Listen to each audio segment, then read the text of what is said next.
My name is Emily Carter. I am 28. I live in a small apartment in Boston. The mornings are quiet here. Too quiet.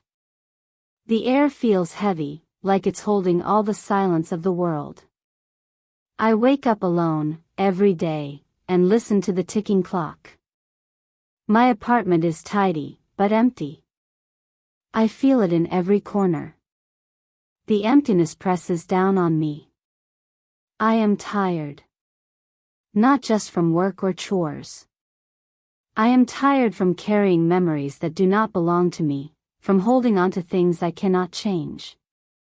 I grew up watching my mother smile, even when I knew she was hurting. She never told me what she carried inside. And now, the silence of her pain lives in me too. My childhood house was small, but it felt colder than the winters outside. My mother, Clara, was gentle, but her eyes were often distant. She cooked, cleaned, and loved me in her own quiet way. But I could see the cracks. I could see the nights she cried alone in the bathroom. I never asked. I never wanted to break her. I remember the day my father left. He didn't yell. He just disappeared. My mother stood at the door, her hands trembling, face pale. She said nothing, only held me tightly. I didn't understand then, but now I know. She carried that pain silently, so I wouldn't feel it too. Even now, I can feel it in the small things. The way she avoids mirrors. The way she keeps her hands busy when she talks about herself. The quiet pauses when she speaks about the past. My heart aches for her, even though she never asks for comfort. I live my life in soft steps, careful not to disturb anything. I work at a small bookstore downtown. The job is quiet. People come and go. I smile at them, but it is a soft, thin smile. Inside, there's a storm I cannot calm. Some nights, I sit by the window, looking at the streetlights. I wonder if she remembers herself in the same way I do. Alone, tired, quietly carrying the weight of everything she lost and never told. Some nights, I wake to the sound of my own breathing, feeling the stillness press against my chest. I think of my mother, and I feel both love and sorrow. She fought every day for a life that seemed too heavy for her small shoulders.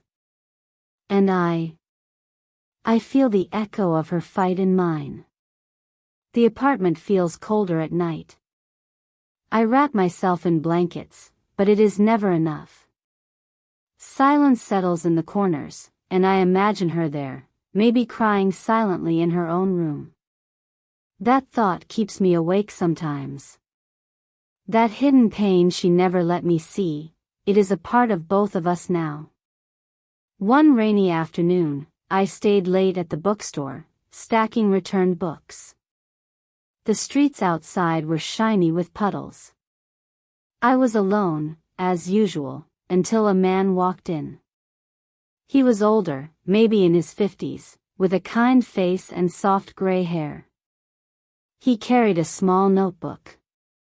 He looked around nervously, like he was unsure if he belonged. "Excuse me," he said softly. "Do you have a copy of The Silent Heart?" I nodded and led him to the shelf. My voice was quiet, almost too soft. "Here it is." He smiled faintly, a little awkward. "Thank you. I haven't read much lately. Life got busy." I felt a small tug in my chest, an unfamiliar curiosity. Who was he? Why did I care? He returned the next day. And the day after. Each time, I noticed little things. How he arranged his books carefully, how he hesitated before speaking, as if each word mattered. He never asked personal questions. He never pried. And yet, I found myself waiting for him. I felt strange. Part of me wanted to close the door, to keep the silence I knew. Another part wanted to reach out, to say something, anything. He never touched my hand. He never promised friendship. But I noticed the little ways he left space for me, like he understood something unspoken. Sometimes, he would talk about books. Sometimes, he would talk about the city. I listened quietly. I offered small smiles. A strange warmth began to creep into my chest. It was slow. It was cautious. I wasn't sure if I could trust it. I wasn't sure I could trust him. People leave, I thought. People always leave. But I found myself hoping he wouldn't. One evening, as the rain drummed gently on the windows, he said, "You have a careful way about you." I like that. It's rare. I wanted to tell him he didn't know half of it. That my carefulness came from years of holding back pain. That I carried my mother's silent suffering in my own chest. But I only nodded, feeling the words stuck somewhere deep inside. And for the first time in a long while, I felt a quiet flicker of something. Not joy. Not hope, not fully. Just a small, uncertain warmth. The days passed slowly, almost like a soft rhythm. He came to the bookstore regularly. His name was Daniel. I learned it one rainy morning when the wind made the door creak. "Emily, right?" he asked gently. I nodded. "Yes." He smiled faintly. It was the kind of smile that didn't rush. It lingered just enough to feel safe. We began to talk more, in small ways. About books. About weather. About ordinary things. Sometimes, we didn't speak at all. Just sat near the window, listening to the rain or the hum of the city outside. He noticed small things about me. The way I folded book covers with care. The way I paused when reading aloud. Sometimes, he brought a cup of coffee and left it quietly on the counter for me. "Thought you might like this," he said once, his voice soft. I felt a warmth I hadn't known in years. Not love. Not yet. Just care. And I realized I had missed it more than I thought. One afternoon, we walked together to the park. The air was crisp, and leaves crunched under our feet. He spoke little, but when he did, his words were gentle. "Do you come here often?" I asked. "Not really," he said. "But this place, it feels peaceful. Like it lets you breathe." I wanted to tell him about my mother. About her hidden pain. About the nights I lay awake, imagining her sorrow. But I couldn't. I didn't want to burden him with it. Instead, I walked quietly, feeling the comfort of someone beside me. At home, I found myself smiling softly at small things. A book I finished. A cup of tea. The memory of our walks. It was strange how life could feel lighter, just by a small presence. He came over one evening. I had cooked a simple dinner. We ate quietly. Sometimes, I looked at him, studying the lines on his face, the softness in his eyes. "Emily," he said after a long pause, "it's nice being here with you." I wanted to nod, but words failed me. Instead, I reached for his hand. Just a brush. Nothing more. A tiny promise without words. Days turned into weeks. Each moment built slowly. Each conversation, each quiet smile, each shared silence, it formed a fragile trust. I began to hope. Not a full hope. Not reckless. But a careful, tender hope. I realized I hadn't felt this safe in years. Not since my mother's sorrow had shaped my world. Not since my father left. This bond was slow, gentle, like water shaping stone over time. And in that slow shaping, I allowed myself to dream quietly. That maybe I could let someone in. That maybe not all pain had to be carried alone. One evening, Daniel didn't come. I waited at the bookstore until closing, staring at the door. The quiet was heavier than usual. The next day, he called. His voice was distant, clipped. "Emily. I can't come today." Days turned into a week. Then 2. He stopped answering my messages. I tried not to panic. I tried to tell myself he was busy. But the silence gnawed at me. I remembered how my mother had waited for my father, how she had carried her pain quietly. Now, I felt a shadow of that same ache in my chest. The same confusion. The same fear. When I finally saw him, he looked different. Tired, almost cold. I have things I need to figure out, he said, avoiding my gaze. "Why didn't you tell me?" I asked softly, my voice breaking. He didn't answer. He only shifted, restless. The trust one had built so slowly felt like glass, cracking under weight I couldn't understand. I wanted to scream, to beg him to stay, to tell him that absence hurts more than any harsh word. But I didn't. I only felt the room shrink around me. The air grew heavy. My chest ached.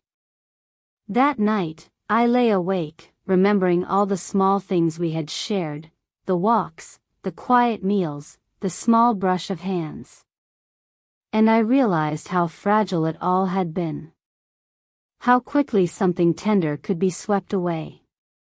I wanted to reach out to my mother, to tell her about the hurt, but I knew she had her own silent storms. I could not bring this into her world. I felt utterly alone. Days became weeks. The bookstore felt colder without him. Even the smell of old pages seemed to mourn. My hope, that slow, careful hope, felt like it had been stripped away. I thought about the promise in that small brush of hands. The unspoken warmth. And now, that promise felt broken. Not by shouting or anger, but by absence. By the quiet betrayal of disappearing when it mattered most. The emptiness returned, heavier than before. I carried it like a stone in my chest. The world seemed quieter, colder. My small spark of trust, once fragile but alive, now felt extinguished. I couldn't hold it in any longer. The next morning, I sat by the window, hands trembling, staring at the empty street. Tears rolled down my cheeks, hot and unrelenting. My chest felt heavy, as if it would crack under the weight of everything. I shook, my body betraying the calm I had tried to maintain. The silence around me pressed harder. Even the walls of my apartment seemed to close in. I remembered all the small moments with Daniel, his faint smile, the soft conversations, the coffee he brought, the walks, the brush of hands.